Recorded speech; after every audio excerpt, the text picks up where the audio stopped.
नमस्कार, NMF news देख रहे हैं आप। आपके साथ मैं हूं नवेद। दुनिया भर में तेल पर कई जंगें लड़ी गई हैं।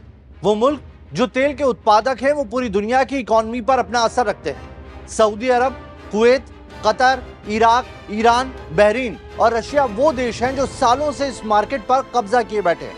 लेकिन पीएम मोदी ने इस तेल के खेल को पूरा बदल डाला।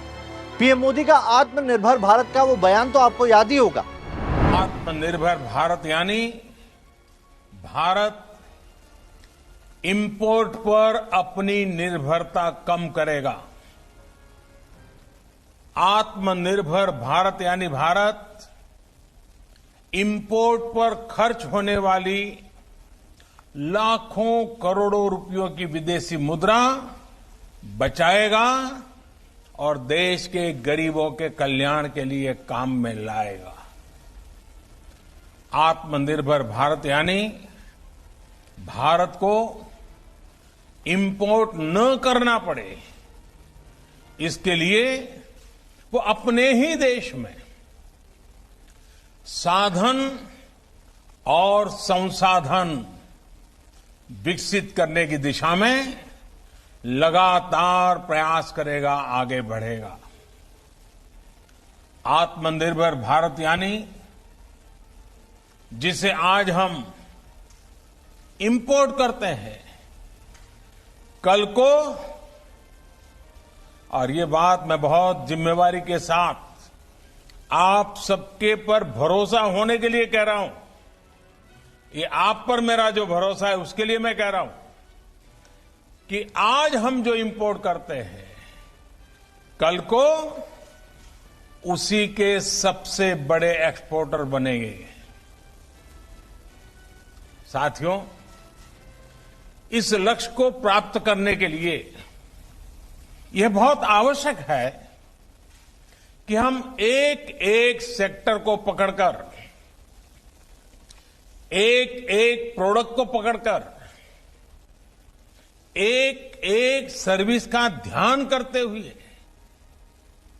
होलिस्टिक तरीके से काम करें। एक एक क्षेत्र को चुन करके उस क्षेत्र में भारत को आत्मनिर्भर बनाएं। आज का ये इवेंट इसी सोच को साकार करने की दिशा में एक महत्वपूर्ण इनिशिएटिव है, एक मजबूत कदम है। आज एनर्जी सेक्टर में भारत को आत्मनिर्भर बनाने के लिए, सेल्फ रिलायंट बनाने के लिए एक बहुत बड़ा कदम उठाया जा रहा है।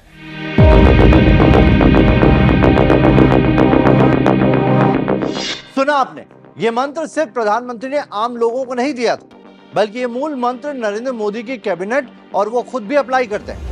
तभी तो जब पूरी दुनिया यूक्रेन और रूस की जंग के चलते आर्थिक मंदी की मार झेल रही है, उसी आपदा में पीएम मोदी ने ऐसा अवसर निकाला जिससे न सिर्फ देश को मंदी से बचाया, बल्कि तेल के खेल को पूरा बदल कर रख दिया। दरअसल यूक्रेन युद्ध के चलते पूरी दुनिया दो खेमों में बट गई। यूरोप, अमेरिका सहित कई देशों ने रूस पर कई तरह के प्रतिबंध लगा दिए, यहां तक कि उसकी इकोनॉमी का बड़ा जरिया तेल खरीदना भी बंद कर दिया, जिससे रूस पर बड़ा संकट मंडराने लगा। लेकिन उसी वक्त भारत की मोदी सरकार ने समझा कि यह फैसला जितना रूस को प्रभावित करेगा, उससे ज्यादा यूरोप को भी करेगा, क्योंकि रूस से तेल नहीं लेकर यूरोपीय देशों को मिडिल ईस्ट देशों से तेल लेना होगा, जिसकी लागत ज्यादा होगी। और हुआ भी ऐसा ही। इन देशों में महंगाई ने लोगों की कमर तोड़ दी। भारत बस इसी टाइम का इंतजार कर रहा था, जिसका जिक्र खुद विदेश मंत्री एस जयशंकर ने इंडो यूके स्ट्रेटेजिक फोरम पर किया था। Now, I was just reading a report today that in the month of March, Europe has bought, I think, 15% more oil and gas from Russia than it did the month before. If you look at the major buyers of oil and gas from Russia, I think you'd find most of them are in Europe. We ourselves get the bulk of our energy supplies from the Middle East. About 7.5%, 8% of our oil from the US. In the past, maybe less than 1% from Russia. When oil prices go up, I think it's natural for countries to go out into the market and look for what are good deals for their people. But I am pretty sure if we wait 2 or 3 months and actually look at who are the big buyers of Russian gas and oil, I suspect the list won't be very different from what it used to be, and I suspect we won't be in the top 10 on that list.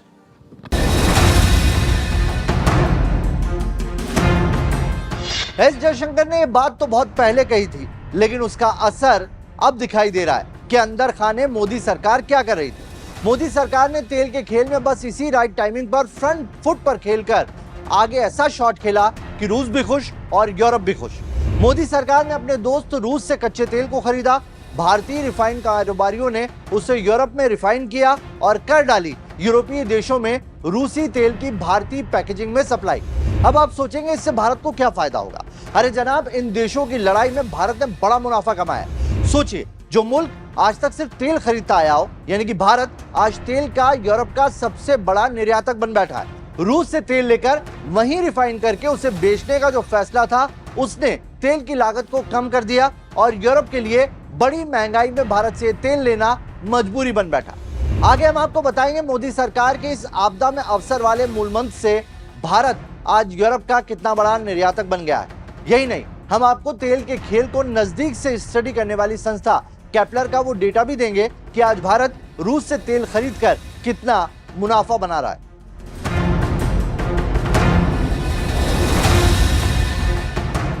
Bharat Europe के 28 देशों को बेच रहे थे। रूस के Ukraine पर हमले से ईयू यानी कि यूरोपीय यूनियन बड़ी बौखलाई। पिछले साल दिसंबर में उन्होंने रूसी कच्चे तेल पर पूरा प्रतिबंध लगा दिया। नतीजा यह हुआ कि ईयू में 27 देश और ब्रिटेन को मिलाकर कुल 28 देशों ने रूस से कच्चे तेल लेने को पूरी तरह से पाबंदी लगा दी। यह प्रतिबंध 2 महीने के बाद और तगड़ा कर दिया गया। कच्चे तेल पर प्रतिबंध के 2 महीने बाद रिफाइंड ऑयल प्रोडक्ट पर भी रोक लगा दी गई। इन प्रतिबंधों से पहले तक यूरोप अपनी जरूरतों का करीब 30% तेल रूस से खरीदता आ रहा था, जिसके एकाएक बंद होने से इन देशों में हाहाकार मच गया। लेकिन अब यह कमी भारत पूरी कर रहा है। इन 28 मुल्कों में भारत आज सबसे बड़ा तेल निर्यातक बना बैठा है और सभी को रूसी तेल भारत का लेबल लगाकर बेच रहा है। इसके जरिए भारत की तेल रिफाइनरी कंपनियां बड़ा मुनाफा कमा रही है। हिंदी रूसी भाई भाई कर रहे हैं बड़ी कमाई। तेल के खेल पर नजदीक से नजर रखने वाली संस्था केपलर के आंकड़े बताते हैं कि मौजूदा वक्त में भारतीय तेल रिफाइनरी कंपनियों ने यूरोप के बड़े मार्केट पर कब्जा कर लिया है।